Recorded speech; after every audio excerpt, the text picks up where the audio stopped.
सो जो long question है first इसमें बताया जाता है relationship between bureaucracy and elected leaders. तो देखते हैं कि ब्यूरोक्रेट्स और इलेक्टेड लीडर्स में क्या रिलेशन होता है। Bureaucracy is suppose to follow elected leaders orders but in reality it has a lot of power. कह रहे हैं कि ब्यूरोक्रेट्स को समझा जाता है कि वो इलेक्टेड लीडर्स की जो इलेक्शंस में इलेक्ट होकर आए हैं उनकी बात मानते हैं, लेकिन हकीकत में ऐसा नहीं है। ब्यूरोक्रेट्स के पास खुद बहुत ताकत होती है। Bureaucrats keep their job even after elections. Bureaucrats अपनी जॉब करते रहते हैं इलेक्शंस हो या ना हो। So they do not always listen to new leaders. तो ये अक्सर नए आने वाले हुक्मरानों लीडर्स की नहीं सुनते। If they disagree with the decision they can delay और वीकन इट। अगर वो किसी भी डिसीजन के साथ एग्री ना करें तो वो उसको कमज़ोर कर देते हैं या मानते ही नहीं। It leaders try to control bureaucracy by choosing top officials and deciding budgets. Leaders कोशिश करते हैं कि वो कंट्रोल करें ब्यूरोक्रेसी को अपनी मर्जी से, उनके जो टॉप ऑफिशियल्स हैं और उनका बजट खुद सेलेक्ट करें। However, bureaucracy has expertise and can shape decisions by selecting what information to show leaders. हत्ता कि जो ब्यूरोक्रेसी है उनकी इसके अंदर एक्सपर्टी होती है और वो शेप करते हैं, वो खुद बनाते हैं डिसीजंस और उन्हें पता होता है कि उन्होंने कौन सी इंफॉर्मेशन अपने लीडर को देनी है। If a government wants to change education rule, bureaucrats can make the process slow by adding extra steps। क्योंकि bureaucrats के हक में अगर कोई बात ना आए, लाइक अगर कोई एजुकेशन पॉलिसीज रिफॉर्म करने की बात है तो ब्यूरोक्रेट्स को अगर वो पसंद नहीं आ रही तो उसमें कुछ एक्स्ट्रा स्टेप्स डालकर उसको स्लो कर दिया जाता है उसके प्रोसेस को। How does a leader's management style affect decision making?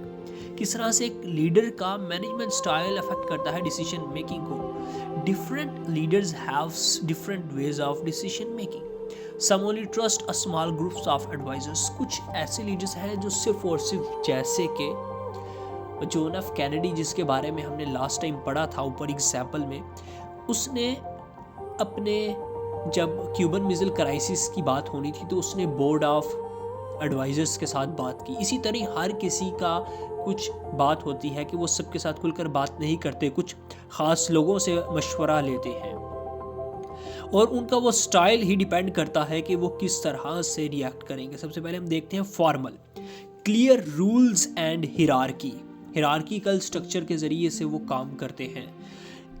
कोलिकल team work and flexible rule, एक होते हैं क्लियर रूल्स, दूसरे होते हैं फ्लेक्सिबल रूल्स जिसके अंदर कुछ कमी पेशी भी की जाती है और टीम वर्क से काम लिया जाता है। कॉम्पिटिटिव, जिसमें advisers argue to find the best idea, जिसमें वो बहस करते हैं एक दूसरे के साथ बेस्ट आइडिया ढूंढने के लिए। Leaders can also choose to make decision alone और share the responsibility. A stronger leaders with good speaking skills can convince advisors easily. However, no single style works for every situation. A president facing an economic crisis may prefer a broad group of advisors while a military leader may prefer a small loyal team।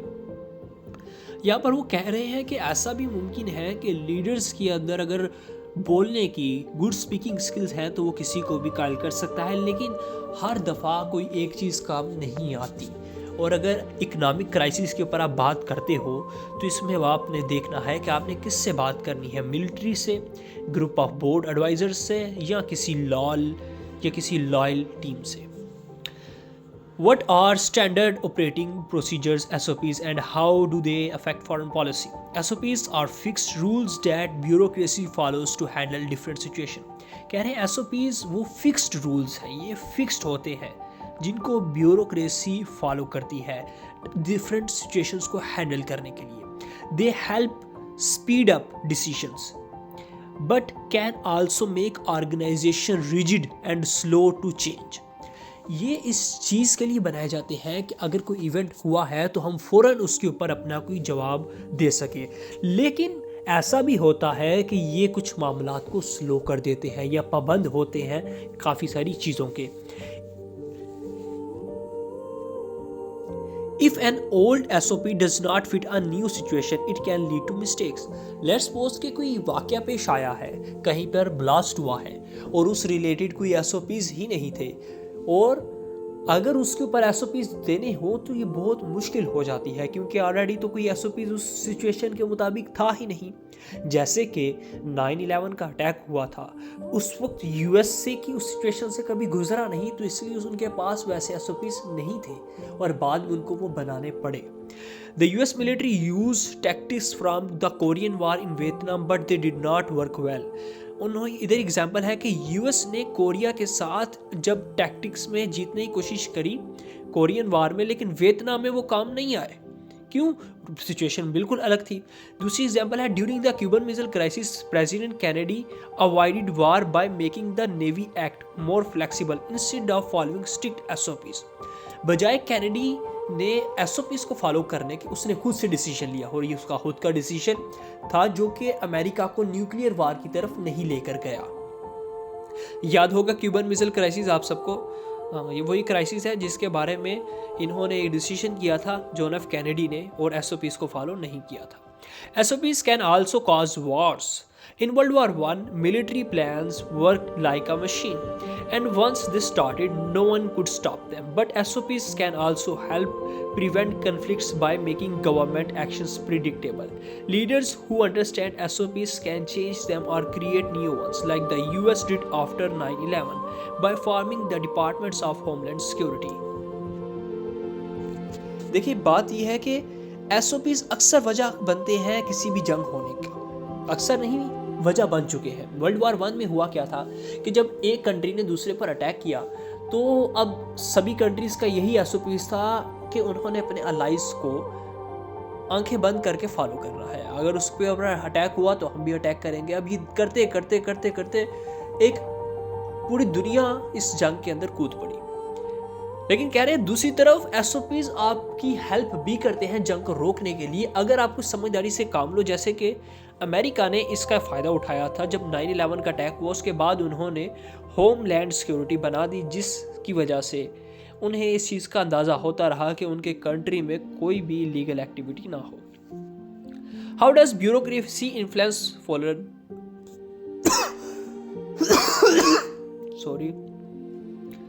How does bureaucracy influence foreign policy decision? Bureaucracy affects foreign policy by controlling information. Bureaucracy affect करती है foreign policy decisions को, information को control करके, slowing down decisions and sometimes following its own interest.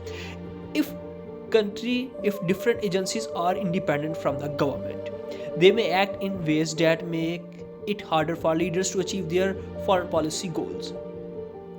Basically बात यह है कि bureaucrats कई चीज़ों के अंदर खुद ही स्लो डाउन करते हैं, क्योंकि उनका अपना इंटरेस्ट होता है, वो कुछ चीज़ें खुद चाह रहे होते हैं, ठीक है। और ये एक बहुत बड़ी वजह है। कह रहे हैं कि अगर ये एजेंसीज डिफरेंट होती ना गवर्नमेंट से, तो किसी भी लीडर के लिए काम करना इंतहाई मुश्किल होता, अपने गोल्स को अचीव करना।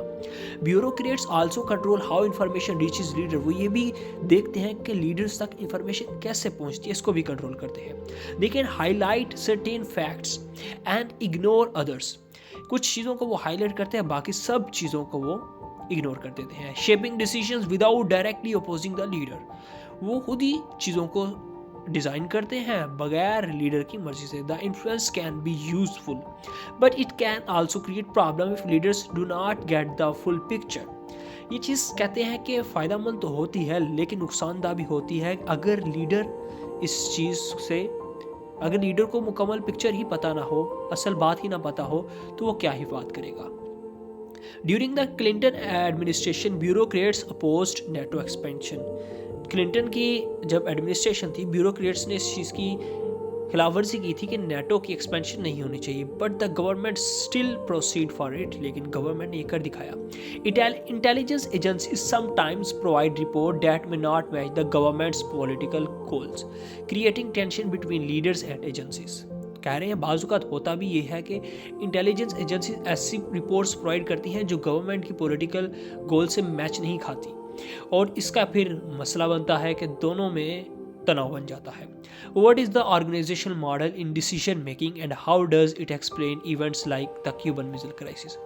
Organization कहना मॉडल है क्या? The organizational model says that foreign policy is not just a leader's decision. Organisation model कहता है कि जो फॉरेन पॉलिसी है ये सिर्फ लीडर का डिसीजन नहीं है but the result of how government agencies work. ये है रिजल्ट है, ये नतीजा है कि किस तरह से गवर्नमेंट की एजेंसीज काम करती हैं instead of a single rational decision. हमने लास्ट जो पढ़ा था उसमें हमने देखा था कि किस तरह से रेशनल एक्टर मॉडल काम करता है, ये ऑर्गेनाइजेशनल मॉडल है। तो इसमें देख रहे हैं कि किस तरह से ऑर्गेनाइजेशन मॉडल काम करता है। Multiple bureaucratic groups handle problem with their own rules and procedures.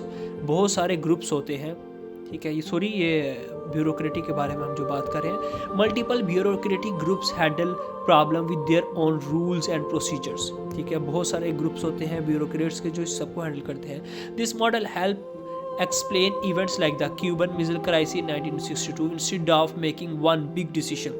Different US agencies followed their own process. The Navy, Air Force and intelligence services each had their own rules and President Kennedy had to control them carefully to avoid war.